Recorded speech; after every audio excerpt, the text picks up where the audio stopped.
Shawna Nelson was the picture of charm, a devoted mother and nurse in the quiet town of El Dorado Springs, but beneath her friendly exterior lurked an obsession that would shatter lives. Heather Garraus, a beloved wife and mother, never suspected the danger looming in the shadows, nor that Shawna's love for her husband, Ignacio Iggy Garraus, would set the stage for a betrayal so devastating it would end in cold-blooded murder. El Dorado Springs was the kind of town where people felt safe leaving their doors unlocked, a quiet place nestled in the rolling hills of Colorado. Life moved at a steady pace, with families gathering for barbecues, children playing in the streets, and neighbors who knew each other by name. Among the familiar faces in the community were Shawna Nelson and her husband, Ken. Their relationship seemed ideal on the surface. Ken was a respected sheriff's deputy, and Shawna, a dedicated nurse, was well liked for her friendly demeanor and infectious smile. They had two beautiful children, a comfortable home, and a seemingly enviable life. But appearances can be deceiving. Shawna, in her mid-30s, often found herself restless. The long hours Ken spent at work left her feeling isolated, and her once vibrant marriage now felt more like a routine partnership. While Ken was out patrolling the streets or attending to department matters, Shawna managed the household, juggling her job with the responsibilities of motherhood. Slowly but surely, resentment began to build within her, fueled by a craving for excitement and validation she felt was missing from her life. It was during this period of discontent that Shawna met Ignacio Iggy Garraus. Iggy, a police officer in a nearby precinct, was charming and approachable, with a confidence that drew people to him. Their paths crossed at a local event where law enforcement families gathered.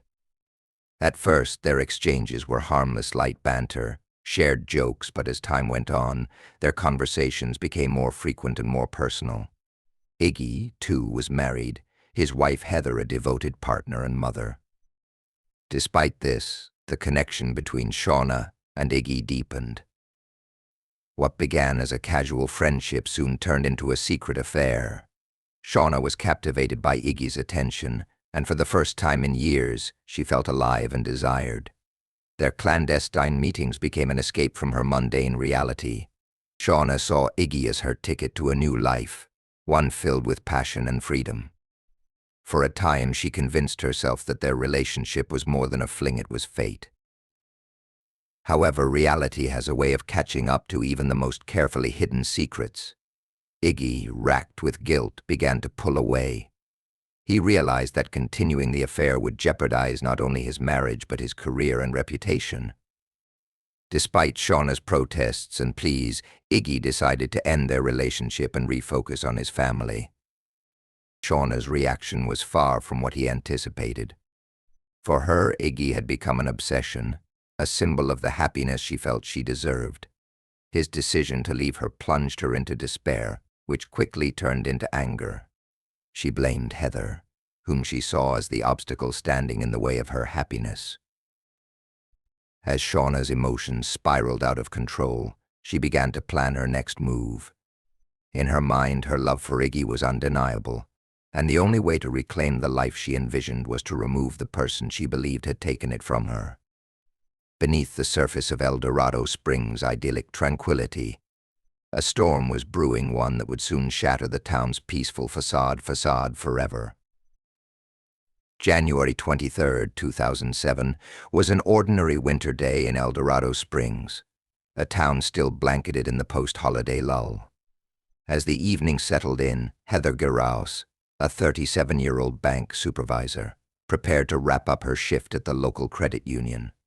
Heather was well known for her warm personality and professionalism, qualities that endeared her to both colleagues and customers. She was also a devoted wife to Ignacio Iggy Garraus and the mother of their young daughter. Her life was built around her family, and she took pride in balancing her demanding job with her role as a loving parent and partner. As Heather stepped outside into the crisp night air, she had no reason to suspect that danger was lurking nearby. The credit union's parking lot was quiet and dimly lit, with only a few scattered cars remaining. Heather made her way to her vehicle, her thoughts likely on the comforts of home and the familiar routine that awaited her. But just as she reached her car, a masked figure emerged from the shadows. Without warning, the figure pointed a gun at Heather and ordered her to the ground. The confrontation was quick and violent, shattering the stillness of the night. The gunman fired multiple shots at close range, leaving Heather lying motionless on the cold pavement. The attacker then fled the scene, disappearing into the darkness before anyone could intervene.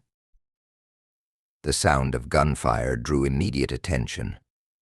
A passerby spotted Heather's lifeless body and called 911, triggering a rapid response from local law enforcement. When officers arrived, they were met with a scene that defied explanation. Heather Garraus, a beloved member of the community, had been executed in a brutal and calculated attack. News of Heather's murder spread quickly, plunging the town into shock and grief. This was a community unaccustomed to violent crime, let alone a targeted killing of such a kind-hearted and respected individual. Questions swirled, and fear took hold as residents wondered who could commit such a heinous act and why. Investigators began piecing together the events leading up to the crime, and it wasn't long before they uncovered troubling details. Heather's husband, Iggy, came forward with a confession that would alter the course of the investigation. He revealed his extramarital affair with Shawna Nelson, a nurse who had become increasingly fixated on him in the months prior to Heather's death. This revelation placed Shawna under intense scrutiny. Heather's murder appeared to be personal, the work of someone with a deep and specific grudge. Investigators learned that Shawna had been angry and volatile after Iggy ended their affair, and she harbored resentment toward Heather, whom she saw as the reason for their separation. As detectives dug deeper, they discovered disturbing evidence that pointed to Shawna's involvement. Witnesses reported seeing a vehicle matching hers near the crime scene around the time of the shooting. Rumors of her obsession with Iggy began to surface, painting a picture of a woman whose jealousy and rage may have driven her to commit an unthinkable crime. The once peaceful town was now the epicenter of a chilling murder investigation, and the web of deceit was just beginning to unravel. The investigation into Heather Garraus's murder intensified as detectives worked to untangle the web of relationships and motives surrounding the case. With Ignacio Iggy Garraus's confession about his affair with Shawna Nelson, attention turned toward Shawna as the primary suspect. What emerged was a portrait of a woman whose obsession had spiraled out of control. Detectives began by examining Shawna's recent behavior. They learned that after Iggy ended their affair, Shawna had become increasingly erratic. Friends and acquaintances reported that she would frequently rant about Heather, blaming her for ruining her relationship with Iggy. Shawna's bitterness was no secret. She had openly expressed her desire to see Heather out of the way. While these statements were disturbing, they weren't enough to build a case. Investigators needed concrete evidence, and soon they found it. A witness came forward, claiming to have seen a black pickup truck near the credit union's parking lot around the time of the murder. The description of the vehicle closely matched the one Shawna drove. This lead prompted detectives to track Shawna's movements on the day of the crime. Surveillance footage from a nearby gas station placed her vehicle in the vicinity of the credit union just minutes before the shooting. Adding to the mounting evidence, investigators discovered that Shawna had access to a gun similar to the one used in the murder. A close friend of Shawna's, Vanessa, revealed that Shawna had borrowed her handgun for self-defense just days before the shooting. When questioned, Vanessa admitted feeling uneasy about Shawna's erratic behavior, but had not imagined her friend capable of something so sinister. Forensic evidence provided the final puzzle pieces. A search of Shawna's home yielded clothing with gunpowder residue, suggesting she had fired a weapon recently. While the murder weapon itself was not recovered, ballistics analysis confirmed that the bullets used in the crime matched the caliber of Vanessa's missing handgun. Investigators also examined Shawna's digital footprint. Phone records showed an alarming pattern of obsessive calls and text messages to Iggy in the weeks leading up to the murder. These messages alternated between desperate pleas for reconciliation and angry outbursts. They painted a picture of a woman consumed by jealousy and unable to accept rejection. The most damning evidence came in the form of a handwritten journal found in Shawna's home. In it, she detailed her feelings of betrayal and her hatred for Heather. Entries revealed her belief that Heather stood in the way of her happiness and her desire to eliminate her. The journal was a chilling glimpse into Shawna's deteriorating mental state and provided investigators with a clear motive. As the case against Shawna solidified, detectives knew they had to act quickly. On February 7, 2007, Shawna Nelson was arrested and charged with first-degree murder. The community, already reeling from Heather's death, was stunned to learn that a woman they had once considered friendly and approachable could be at the center of such a gruesome crime. The evidence against Shawna was overwhelming, but the trial would prove to be just as dramatic as the investigation. As the truth about her actions unfolded, it became clear that this was a case of love, betrayal, and obsession that had escalated into a devastating act of violence. The trial of Shawna Nelson for the murder of Heather Garraus became a spectacle that captivated not only El Dorado Springs but the entire nation. Courtrooms filled with reporters, townsfolk, and legal experts, all eager to see how the prosecution would piece together their case. The narrative they presented was one of jealousy and obsession, emotions that had festered within Shawna until they erupted in violence. Prosecutors wasted no time laying out the evidence.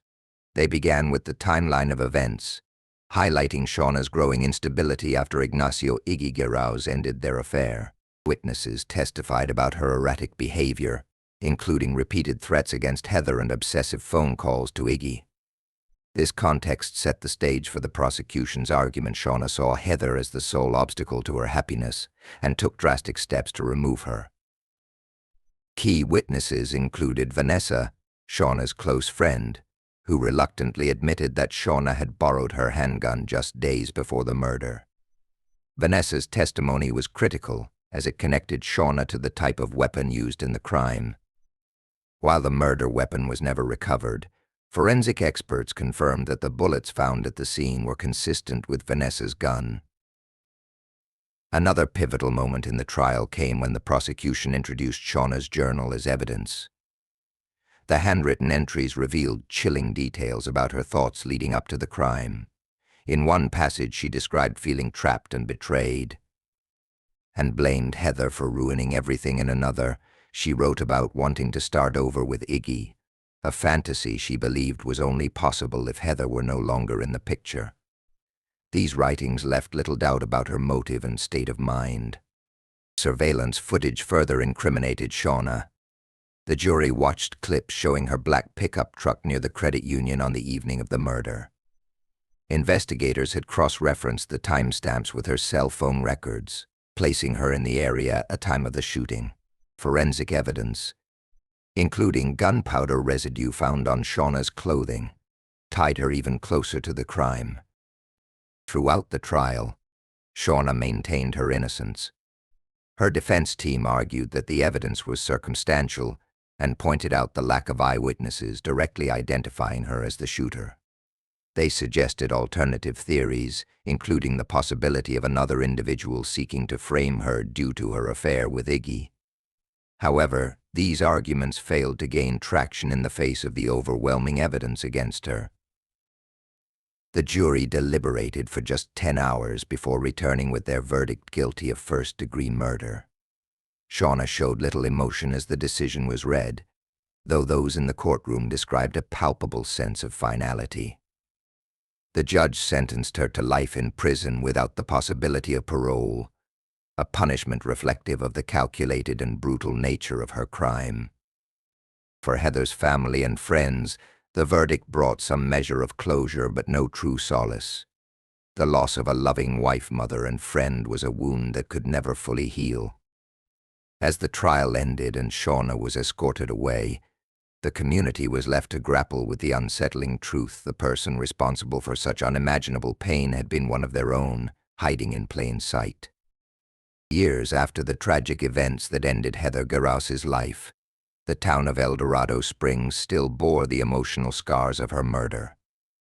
While the trial had brought legal closure, the impact of the crime rippled far beyond the courtroom, affecting not only Heather's family but also the broader community and even Shawna Nelson's own loved ones. The legacy of that fateful night was one of shattered trust, lingering grief, and hard-earned lessons about the dangers of unchecked emotions. For Heather's family, life became a delicate balance between mourning and carrying her memory forward.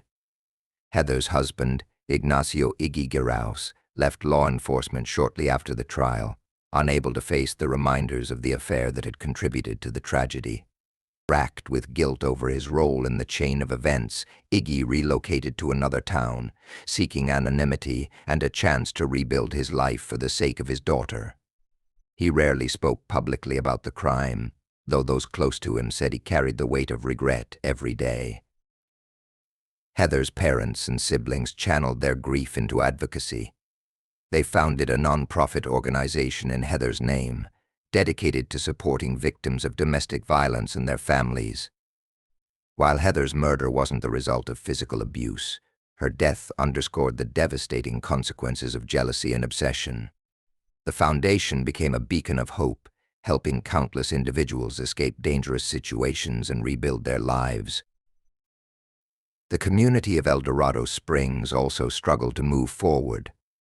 For a town that had prided itself on its close-knit, neighborly spirit, the realization that one of their own could commit such a heinous act was a painful reckoning. Residents who had once shared laughs with Shawna Nelson at local events found themselves questioning how they could have missed the signs of her unraveling. The case became a somber reminder that even in the most idyllic settings, darkness can lurk just beneath the surface. Shawna herself remained behind bars, serving her life sentence without parole in a Colorado prison. Forensic psychologists who studied the case often pointed to Shawna's actions as a textbook example of how obsession and rejection can lead to catastrophic decisions. In interviews conducted after her conviction, Shawna never fully admitted to her guilt, continuing to maintain that she had been wrongfully accused. Her refusal to take responsibility only deepened the divide between her and those she had hurt. Meanwhile, Vanessa, the friend whose handgun had been used in the crime, carried her own burden of guilt. Though she had cooperated with authorities and testified against Shawna, she was haunted by the realization that her trust had been exploited. She became a vocal advocate for responsible firearm ownership, speaking out about the importance of safeguarding weapons and recognizing red flags in others' behavior.